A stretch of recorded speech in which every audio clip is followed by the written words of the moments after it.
Just quit it with the speed stuff. I can't help it. It's in me. No, it is not in you. Says who? Nature. Mother Nature. Maybe you've heard of her. We all have our limitations, Theo. And the sooner you accept the dull, miserable reality of your existence, the happier you'll be. Wow. Aren't you just a little ray of sunshine?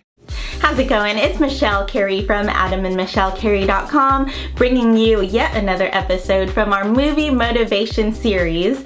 And this week we took a clip from Turbo, and I want to ask you this question. As an entrepreneur, have you ever felt like the people in your life, not all of them, but maybe just a few, a sprinkling here and there, don't quite understand your motivation behind wanting to be an entrepreneur? I know we have been there, and we've had many people tell us, you know, you should just go ahead and finish school and get a job. Not that that's bad. I'm not saying that going to school and doing the traditional corporate route is a bad thing, but if you're an entrepreneur, I mean, there's something deep down inside that's burning within you to do something different, to create something for yourself. And a lot of times when we're told to just go and get the job or the 9-to-5 or you know, just to go to school and follow suit of everybody else, we're not very excited about that. And if you fall into that category, that could be a good indication that you were born to be an entrepreneur, and we have been there. Early on, when we first started our business in the network marketing profession, our mentor told us something really profound. She said, never take advice from someone that you would never trade places with. I'm going to go ahead and repeat that. Never take advice from anyone that you wouldn't trade places with. And I want to tell you a quick story. Very early on in our network marketing career, we were talking to a young gentleman about our business. And back then, our residual income was just right at the $400 mark. And we told him this, and he went and told one of his mentors. It was actually I believe it was his girlfriend's dad. And he kind of scoffed at, you know, the $400, and that's just a passive income, and you know, that wasn't all the weeklies. But anyway, he scoffed at that, which I think $400 in passive income is pretty awesome. Most people don't even have that. But he said, you know what, I wouldn't do what they're doing. You should just go ahead and go to school and get a job. I believe his girlfriend's father was a lawyer or something around that profession. And it was ironic because we were sitting in our mentor's office. We used to work out of there quite often.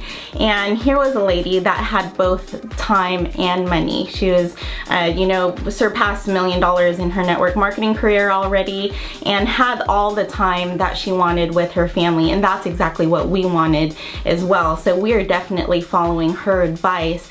But it was just ironic to me that someone that had no clue of what he was talking about was giving advice to this young man. I don't know, this was a long time ago. I think it was probably more than 6 years ago. I don't know where that young man stands today, but I think he had an entrepreneurial bone in his body, and it's just sad that that was squashed. And this is my battle cry to you. If you're an entrepreneur, do not throw in the towel. Do whatever it takes to fulfill your dream. You know, it's going to be difficult. You're going to have people come at you and tell you to retreat.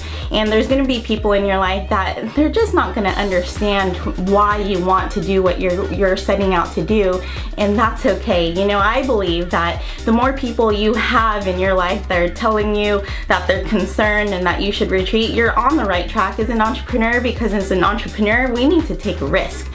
And at the end of our lives, I think when we look back, I think we're going to be more fulfilled in the risks that we take, even if some of them fail. But the more risks you take, there's going to be success out of it, as long as you just keep on going. I think we'll be more fulfilled knowing that we went ahead and did what was in our hearts. We went ahead and did what we were passionate about. Rather than looking back in our lives and saying, man, I should have done this, I should have done that. And I want to leave you with one other quote that I think is amazing, and that's never take constructive criticism from anyone that's never constructed anything. So here's what we need to do as entrepreneurs. We need to seek out and get advice from people who have done what we want to do, who are already successful in the path that we want to take. And everybody else is you're just gonna have to turn a deaf ear to them. Unfortunately, you could love them anyway, but you don't have to listen to them. Anyway, thank you so much for spending some time with me, and we'll look forward to talking next week. Cheers to your freedom.